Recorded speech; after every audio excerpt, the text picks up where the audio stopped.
Fy enw i Morgan a dwi'n gweithio fel anogwr dwyieithog lawr yn Pontypridd. Des i mewn i'r swydd hyn ffres allan o ysgol. Des i mewn i swydd gyda dim meddwl o ble hoffwn i fod mewn cwpl o flynyddoedd. Nes i cymryd y swydd a dwi heb edrych nôl ers hynny.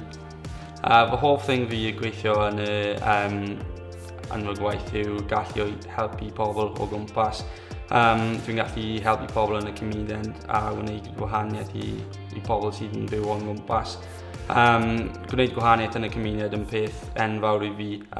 Cerdded lawr y stryd a gallu weld pobl yn dioddef a gallu helpu nhw, maen nhw'n gred. Wrth gweithio fel anogwr dwyieithog, dwi wedi pigo lan llawer o sgiliau wahanol, y gallu i siarad â pobl wahanol o backgrounds wahanol, mae'n enfawr. Dwi wedi defnyddio'r sgiliau hynny wedyn mewn bywyd diwrnod i diwrnod, a wedi galluogi fi i cymryd lan opportunities wahanol wedyn.